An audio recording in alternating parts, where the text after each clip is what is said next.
It's 2025, and for millions, the search for love isn't happening in coffee shops or through friends. It's happening right here on our screens. More than half of all new relationships now start online, which makes digital romance the new normal.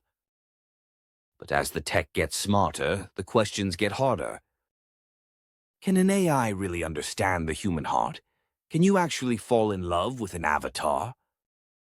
And in this endless digital sea of faces, are we finding the one or just the next one? We're about to follow three people who are navigating this strange, exciting, and sometimes brutal new world of digital love, all asking the same thing. Is a true connection still possible?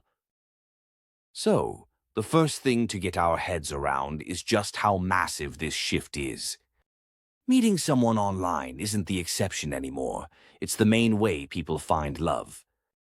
This isn't just about it being easy. It's a fundamental change in how we connect. Platforms like Tinder, Hinge, and Bumble have become the gatekeepers to our romantic lives. The biggest is the paradox of choice. When you have a bottomless catalog of potential partners, it's easy to think someone better is just one more swipe away. This creates a grass is greener effect, making it tougher to actually commit. It turns dating into a game of optimizing, not a journey of discovery. You're not a person. You're a product on a shelf, fighting for attention. This is where we meet Maya, a 28-year-old graphic designer who is just completely burnt out. I've probably been on 100 first dates in the last 3 years. It honestly feels like a part-time job. You swipe, you do the same small talk over text, meet for a drink, and then crickets.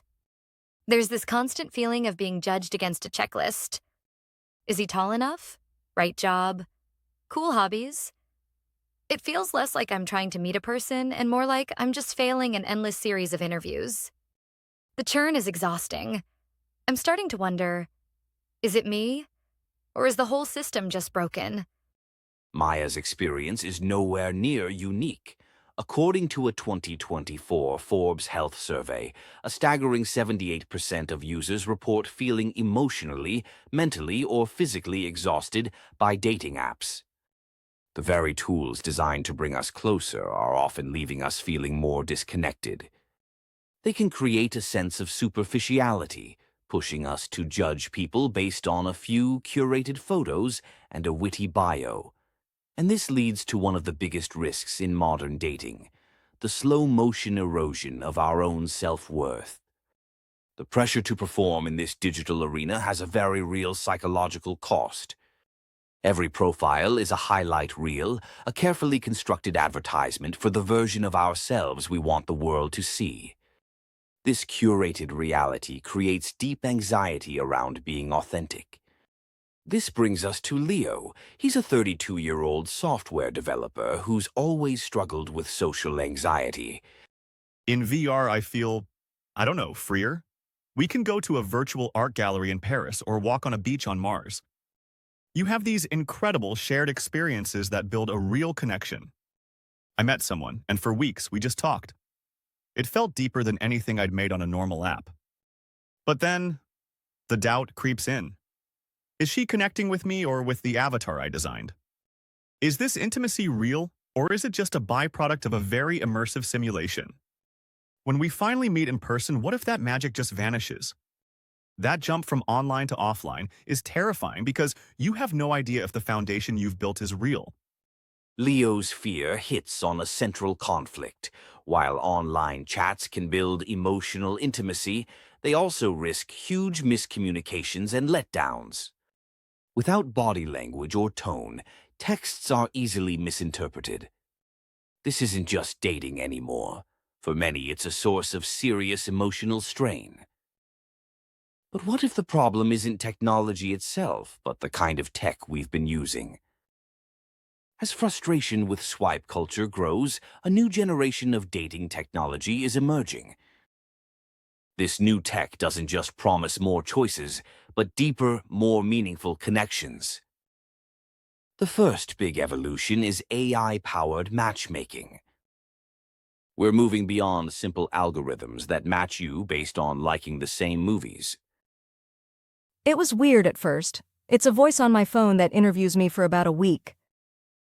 It asks about my past relationships, my fears, what truly makes me happy. It felt more like therapy than a dating app. It told me it was building a psychological profile to find someone truly compatible. Then it introduced me to one person, not a list, just one. And it explained why it thought we'd be a good match, based on our conversational patterns and life goals. The first time we talked, it was just different. We skipped all the small talk. It felt like we already knew each other on some deeper level. Platforms like AIMM are part of a trend toward intentional dating. They fight choice fatigue by focusing on quality over quantity. And surprisingly, the data seems to back this up. Some studies show that couples who meet online report equal or even greater relationship happiness. So, where does this all leave us? Have we finally engineered a fix for the messiness of human love? Of course, it's not that simple. The solution isn't to let an algorithm pick our partner or to live our love lives entirely in a virtual world. The real shift is in how we use these powerful new tools. For Chloe, the AI didn't find her a soulmate.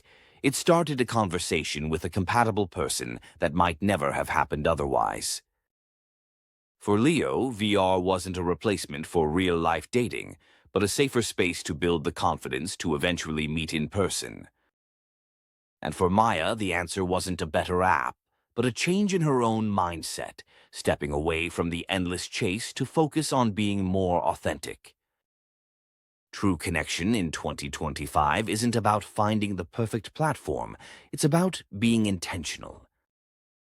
It's about using technology as a tool to meet people, not as a replacement for the messy, vulnerable work of building a relationship. It requires us to be what some are calling loud lookers, being radically transparent about our intentions from the start. It means prioritizing shared values over a flawless profile.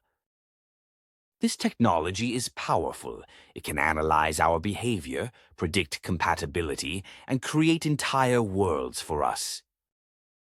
But an algorithm can't replicate chemistry. It can't navigate a tough conversation for you. It can't build trust, show vulnerability, or just sit with someone through a hard day. In the end, the digital landscape of romance is just that, a landscape. It's full of new paths and strange territories, some dangerous and some beautiful. But we're the ones who have to navigate it. The core principles of a strong relationship, trust, respect, shared values, and real vulnerability, haven't changed. The technology is just a new, evolving way to find the person you want to build that with. So what do you think? Have you tried AI matchmaking or VR dating? Has tech made it easier or harder for you to find a true connection?